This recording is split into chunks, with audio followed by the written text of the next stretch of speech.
In this video, I want to take a look at another game that I played against the same opponent that I played last week. I've been analyzing those games. We played about a dozen games, and well, you'll see a theme that's very similar to one of the games that I've already analyzed. So the game started as a Philidor. And here my opponent played bishop e2, which is a rather passive move. Stockfish, after about depth 20 and beyond, thinks that this move already allows black to equalize, and white really doesn't have any advantage anymore. So the main moves in this position are actually d4, followed by bishop c4. Although there is a case to be said for knight c3 that still gives white some slight advantage. So I decided to play f5. I wasn't too worried about this move, even though the engine thinks that white is already +1 after f5 if you let it analyze long enough. So my opponent went d3, and I just started developing my pieces. And after knight c3, bishop e7, castles, and I found one game by masters rated over 2350 that had reached this position, and here that game continued with e takes f5. But here my opponent played a3, which is very similar to one of the games that I've already looked at. In that game, he played b4, which also happens in this game.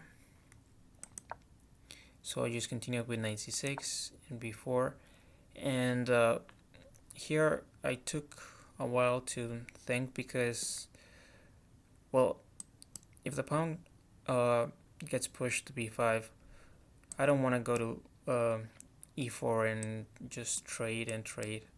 And if I go to the side of the board, that's just a pretty useless knight, and retreating back to b8 is just not what I want to be doing. So I played queen e8. That way, if b5 gets played, then the knight can go to d8, and maybe later to either f7 or e6, and I can put the knight, some place like, I don't know, f4 or something. So after a3, we continued my development. Queen e8, d4 was played, which is a tactical mistake because now this pawn is hanging, so I just took it. And well, my opponent realized that he can't really recapture it because then I just win the knight. And well, here I thought that knight j4 was probably the best move, although looking at it with the engine afterwards, there's an argument to be made that bishop c4, check first, and after king h8, then knight g5 is a little bit better, because if you take, well, the knight takes, and I know that the engine gives it as almost -3, so that's, well, with best play, and really it's only a pawn, and I don't think that white's pieces are badly placed, so I don't think it's really that bad for white. from a practical point of view. But my opponent instead played b5, which is also a tactical mistake because, well, I just take the knight, and if you take my knight, then I take your bishop, and I'm attacking this rook and the queen, which means you have to take it, and I just pretty much have a great position after this. I'm hitting the knight, and well, this is just over pretty much. So instead my opponent recaptured on f3, but that just allows me to move the knight and capture another pawn. So yeah, this is even worse, as you can see. And my opponent played bishop e3, so I just took the bishop. And after queen takes f3, I played queen g6. Now, if I'd had a little bit more time, maybe I would have found something like knight g4. And after something like queen d5 check, king h8, well then I can recapture, and well, this is just pretty much winning for black. There are a few tricks that you have to watch out for. The rook might come to g3 or h3, and with the queen on either of these squares, then there's potential checkmating threats, but it should be easy enough to defend against those ideas. So I played queen g6, and my opponent played knight d5. Notice that this rook still hasn't moved, and well, my rook also hasn't moved, but that's because I have to respond to my opponent's threats, which right now it could take the bishop with check, and then after the king moves, then to take my queen.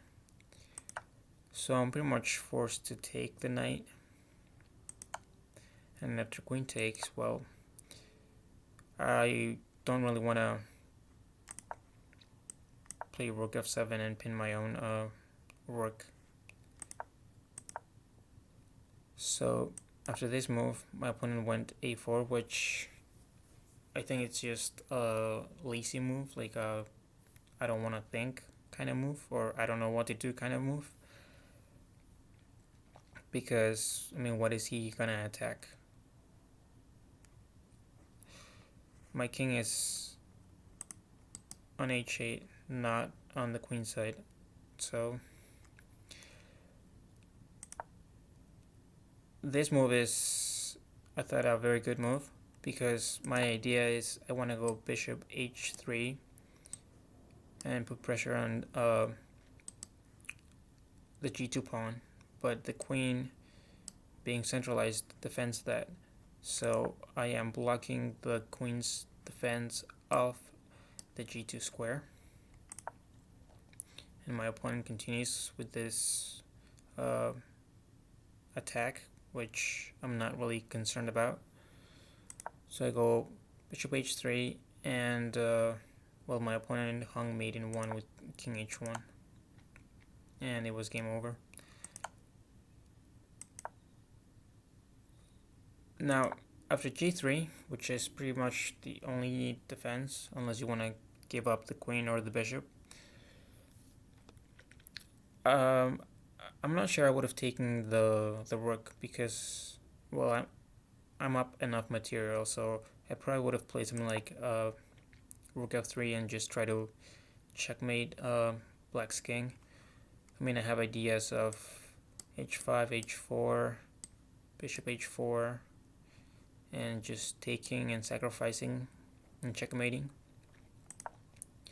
So after something like the rook just getting out of the way and protecting this bishop, that way you don't have to weaken your king by taking with the pawn.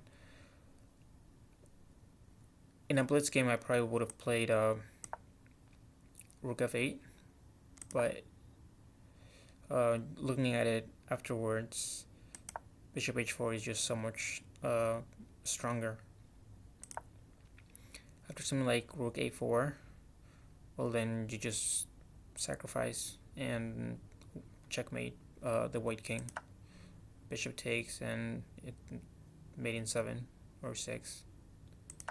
Takes, and if something like king f2, check, and mate. I mean, there's other moves that white can play, but they all end up losing. So I thought this was a nice miniature game, 18 moves. So I hope that you learned something, and thank you for watching. If you liked the video, please like and subscribe, and I will see you next time.